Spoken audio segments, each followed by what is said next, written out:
Hi welcome to our channel. நேற்று evening என்னை வந்துட்டு பிக்கப் பண்ணுறதுக்காக அப்பாவும் பையனும் வந்திருந்தாங்க. ஸோ ஈவினிங் அதுக்கு மேலே போயிட்டு டீ குடிச்சிட்டு நாங்கள் எல்லாமே வெளியில் கிளம்பிட்டோம் பர்ச்சேஸ் பண்ணுறதுக்காக.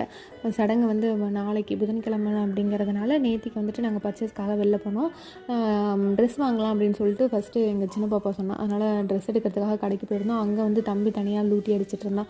கடையில் தனியாக விளாண்டுட்டு இருந்தான். அவன் மட்டுக்கும் நாங்கள் தனியாக ட்ரெஸ் எல்லாம் பிளான் பண்ணி எடுத்துகிட்டு இருந்தோம்.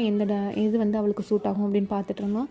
அதுக்கப்புறமா பேக் வந்து சூஸ் பண்ணோம். எல்லாருமே வந்துட்டு ட்ரெஸ் எடுத்தாங்க அப்படின்றதுனால நான் வந்துட்டு அவளுக்கு பேகு பார்த்துட்டு இருந்தேன். அப்போ ஒரு குட்டி பேக் பொம்மை போட்டு இருந்துச்சு. ஸோ அதை தம்பி பார்த்தோன்னே கேட்டான். அதனால் அவனை ஒரு சேரில் உட்கார வச்சு அவனுக்கு அந்த பேகை கொடுத்து விளையாட்டு கட்டிகிட்டு இருந்தோம். அதுக்கப்புறம் ஒரு ஸ்கூல் பேக் வந்துட்டு அழகாக குட்டி சைஸில் பொம்மை போட்டிருந்தது.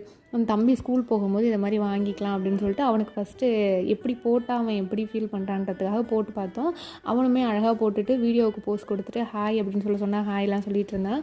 அதுக்கப்புறமா ஈவினிங் மேலே வீட்டுக்கு கொஞ்சம் லேட் ஆகிட்டு அதுக்கப்புறம் திங்ஸ் எல்லாம் வாங்கிட்டு நாங்கள் வீட்டுக்கு போனோம். அப்போ தம்பி வந்துட்டு நான் எப்போது தீபார்த்தனை கட்டினாலும் மந்திரம் சொல்லி நான் சாமி கும்பிடுவேன். ஸோ அந்த மாதிரி அவனுமே தீபார்த்தனை கட்டுறதுக்காக அந்த மாதிரி கையை வச்சுக்கிட்டு ஓ அப்படின்னு சொல்லி கத்திக்கிட்டே இருப்பான். ஸோ அந்த மாதிரி தான் நேற்றுக்கு அவனோட ஜொப்பில் ஒரு ஜொப்பு எடுத்து வச்சுட்டு கல் ஒன்று வச்சுட்டு அதில் தீபார்த்தனை கட்டுற மாதிரி பிளான் பண்ணிகிட்டு இருந்தான்.